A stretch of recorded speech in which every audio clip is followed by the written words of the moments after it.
Starting around 1900 BC, large buildings, which we call palaces, are being built on Crete.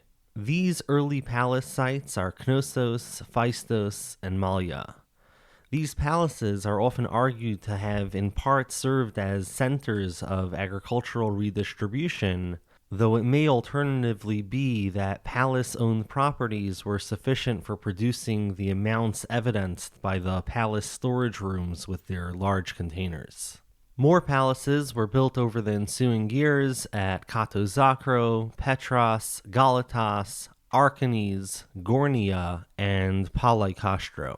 These palace-based Minoan centers are often treated as if each one were the center of small individual states. Interestingly about Minoan sites, they aren't surrounded with defensive walls. It's suggested that their dominance at sea sufficed to protect them, while internal conflict was insufficient to justify defensive wall construction. To track goods, the Minoans had a writing system called Linear A, which remains undeciphered, and whether it's an early Greek or another language entirely remains obscured. Linear A is found beyond Crete, in the Cycladic Islands and Miletus. Even the name we call them, Minoans, speaks to our blindness to their story. Minoan is drawn from Minos, the name of the legendary king of Crete in Greek mythology. Around 1700 BC, a number of Crete's palaces, Knossos, Phaistos, Mallia, and maybe Katozakro, were at least partially destroyed. Over the following centuries, the palaces were rebuilt even more impressively, and new palaces were built as well, including the one we mentioned at Galatas.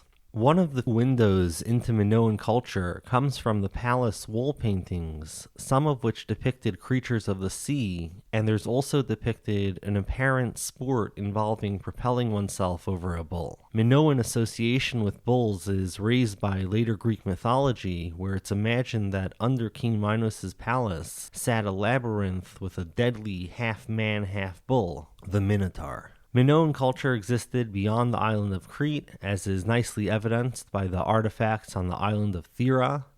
Around 1625 BC, a volcanic eruption destroyed the island of Thera. While it was once thought that this eruption proved fatal to Minoan civilization more broadly, Crete's Minoan civilization continued through this. While the Minoans were thriving on Crete, the Mycenaeans are picking up in significance on the mainland starting around 1600 BC.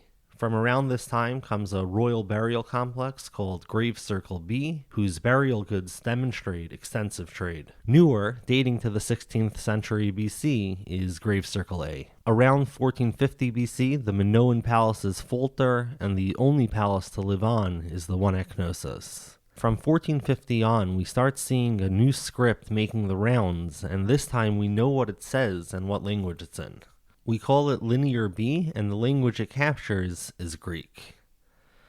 Linear B is used for administrative purposes and contains 87 syllable signs and 100 ideograms.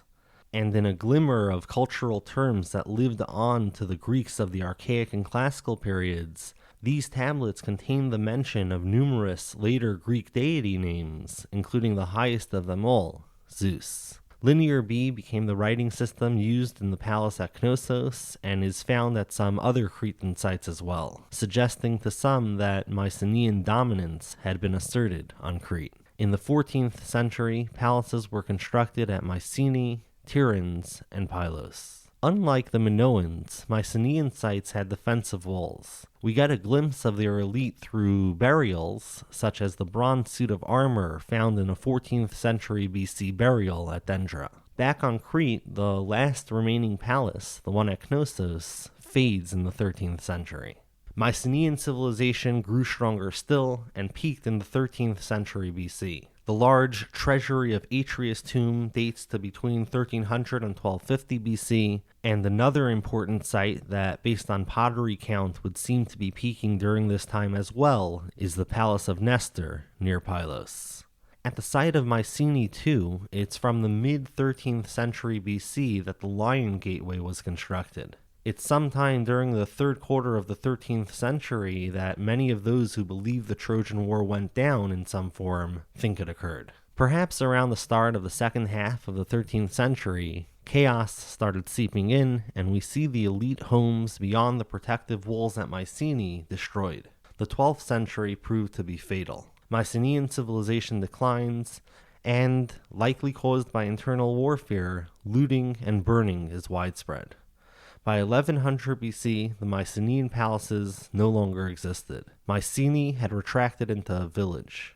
We now enter the ancient Greek Dark Age, which lasts until 750 BC. Early on, it's a period of decentralized authority, limited trade, and a drastic reduction in population. The palaces no longer run things, and linear B falls out of usage. The limited trade may be what induced the serious introduction of iron technology for tools and weapons during this period. Evidence of meager iron usage had picked up earlier in the 12th century BC.